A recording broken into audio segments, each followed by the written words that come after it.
Not doing as well as you hoped in a competition of any kind can make anyone unhappy. The degree and duration of such feelings may vary, but most of us wonder what we did wrong in such situations. What did I do wrong? Was it the memory loss? Did I choose wrong pieces? Did I play too loud? Well, maybe there was a clear reason. But if you can't find a definite answer, most likely you didn't do anything wrong. My goal with this video is to show you one big reason why you were awesome, and yet you still didn't do as well as you feel like you should have in your last competition. I promise, I will make you feel better with this video, not worse, so keep it on. Hi, my name is Keiko. I'm a normal middle-aged 26-year-old girl who is trying to make this video seem like a generic ad video you often see on Facebook. However, despite my effort, I think it's going to turn out more like a lecture video than an ad video. We'll see what happens. Since the only competition I go to is a piano competition, I am going to use piano competition for the setup. Or rather than setup, should I use the word stage?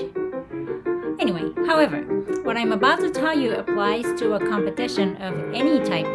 Sports, painting, or possibly even a job hunting. So, even though I'll be using music as an example, if you're not a musician, please simply apply to whatever competition you have done. I hope this is going to be interesting and mentally helpful to many of you. So, what actually went wrong last time you didn't do well in a competition when you should have done well? It's because of judging. Notice I didn't say it's because of a judge is. Well, judges are actually often good, but judging system can be terrible.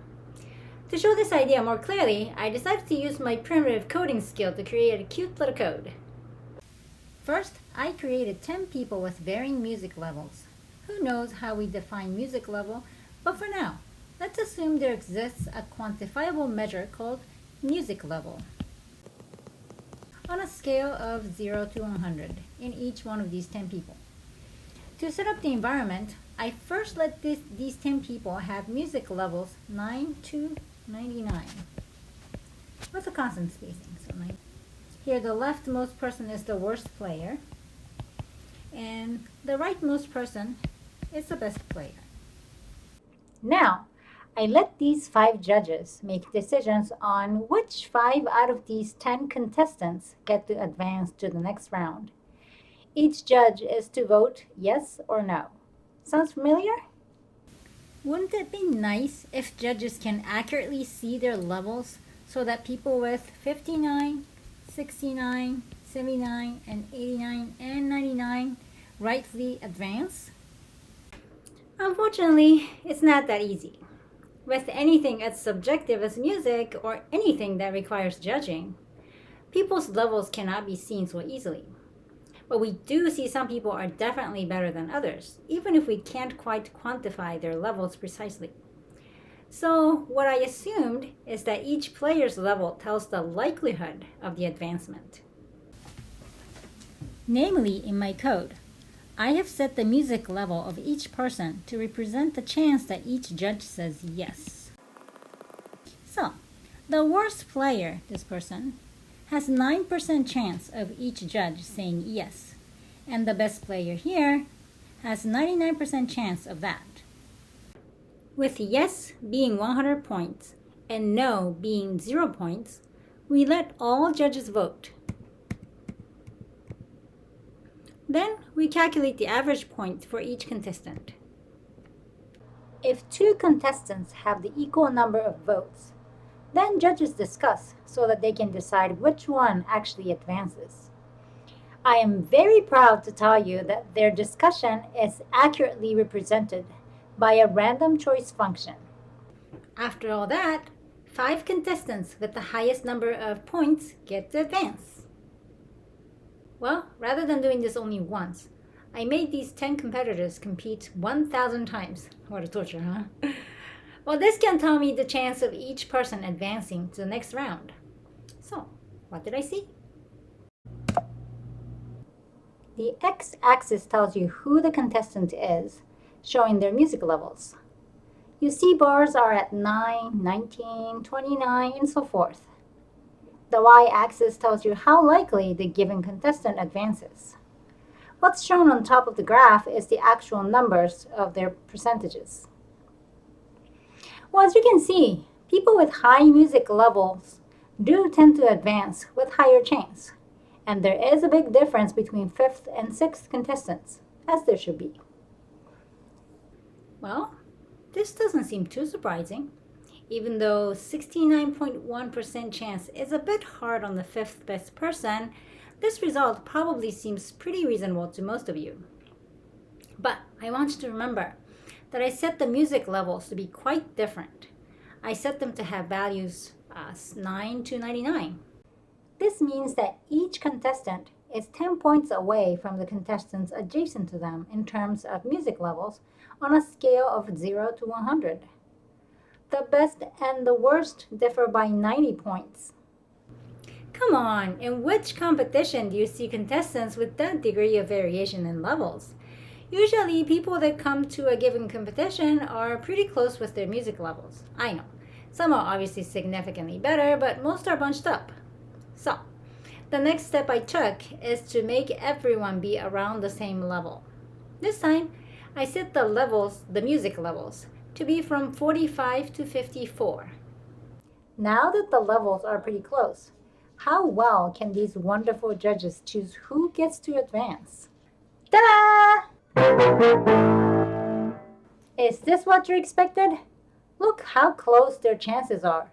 There's no sudden cut at halfway point, meaning between 5th and 6th contestants. The worst person has over 30% chance of advancing, and even the best person has only about 75% chance to advance. It's really bad if you are the 5th best person, the 5th one from the right. You have every right to advance because you are definitely in the top 5. But look, your chance of advancement is only 52.4%.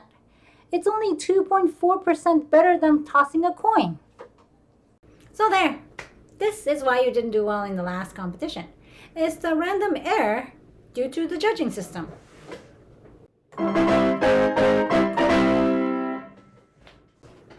You see, this level of variation in outcome gets created only because of the way they judge.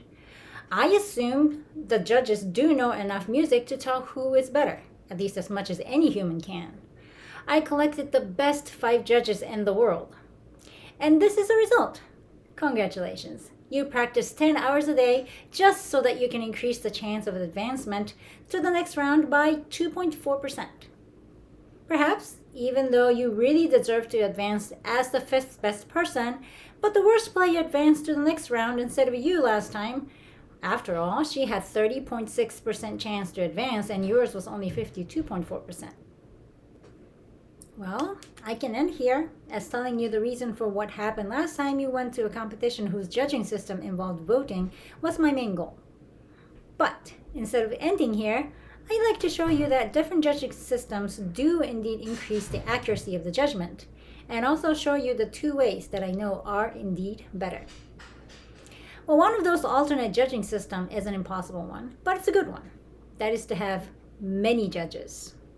I ran the same code again, with people that are very close in music levels, namely 45 to 54.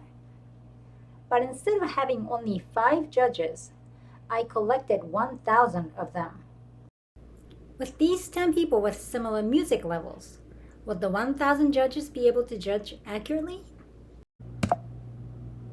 Hey, not too bad. Sure, the 72% chance for the 5th best contestant may feel a little harsh, but it's way better than 52.4% when there were only 5 judges. Moreover, there is a clear difference between 5th and 6th contestants, namely 32% versus 72%. The worst person has no chance, and the best person definitely advances. It's not perfect, but a lot better than when there were only 5 judges, isn't it? What if we change the music levels of the contestants back to the more obvious distribution that we used once before? 9 to 99. I ran my code again with this set of contestants. Now, how accurately do the 1,000 judges choose? Yes, they did it! These 1,000 judges correctly identified which 5 people actually deserve to advance.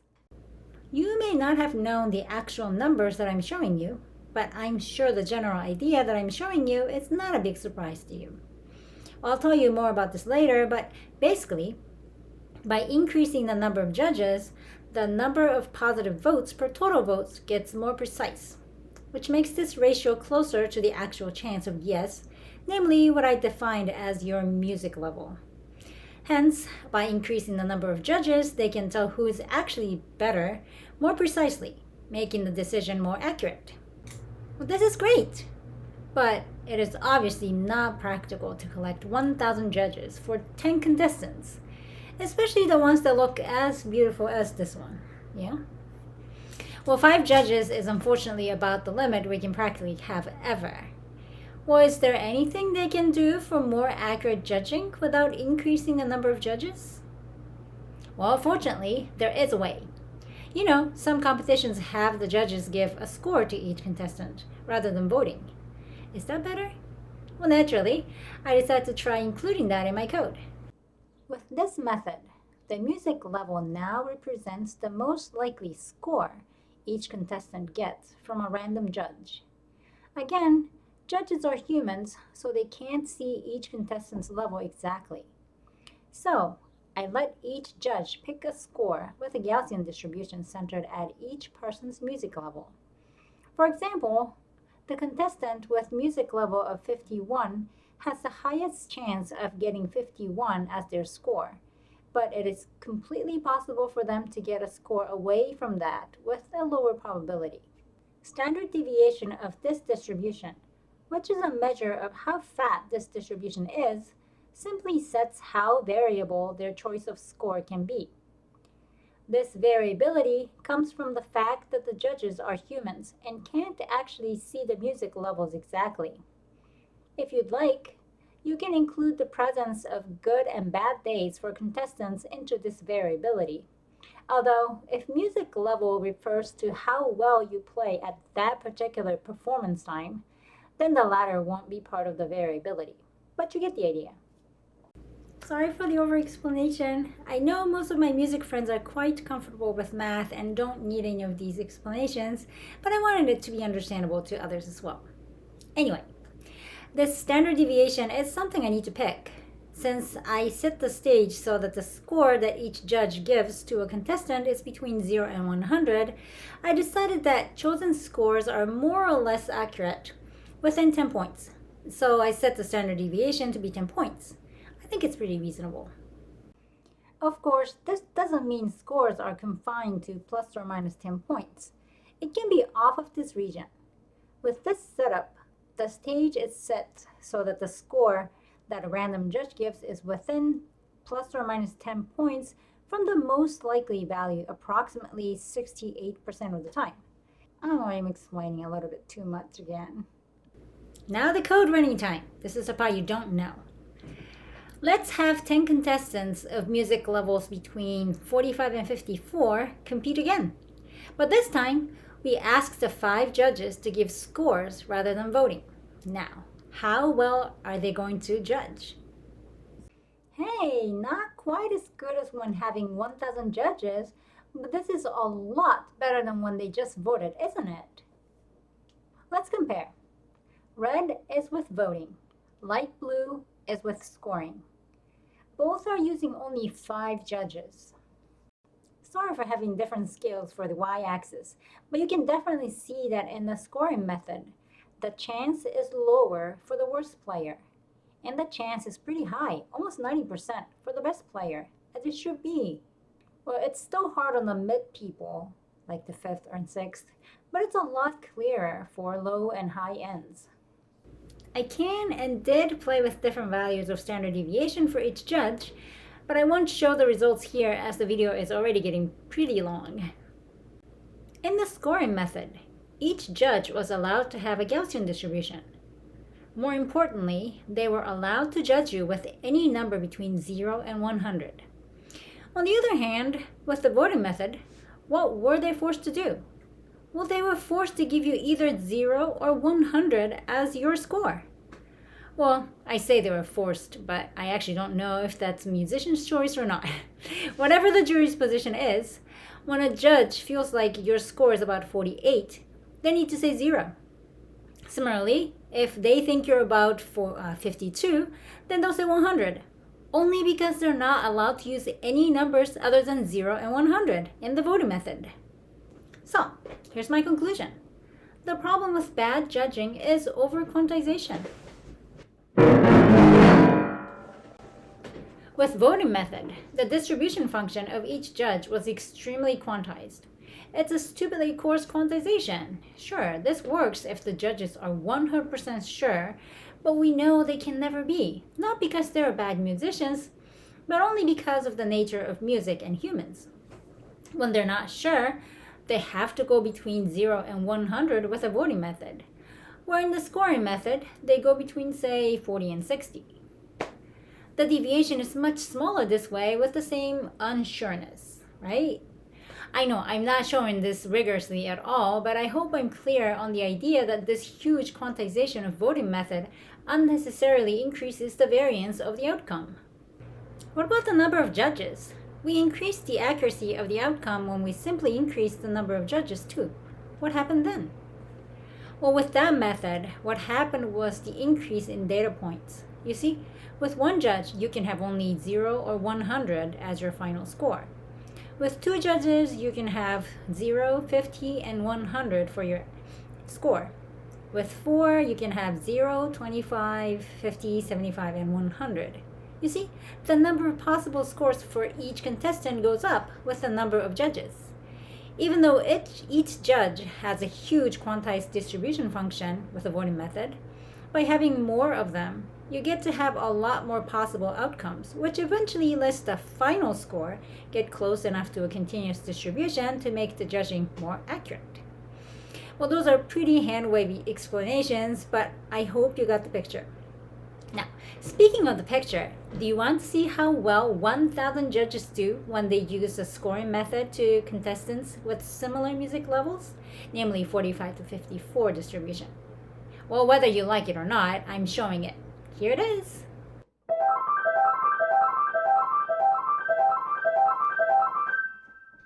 Oh my goodness! Isn't it amazing what musicians can do? With 1,000 of them with a better judging method, they can be so accurate. It must be thanks to the scales they play consistently. So, I hope you know by now why you didn't do as well in the last competition. How many judges were there? If the answer is comparable to 5, then it's because of the random error. If their judging method was voting, then it's even worse. It wasn't your fault. I know you're great. You were simply a victim of this. Next time you feel down from a not so great result in the competition, think about this picture. I guarantee this will calm you down instantly. Well, thank you for watching. I'll see you in the next competition that's full of random errors.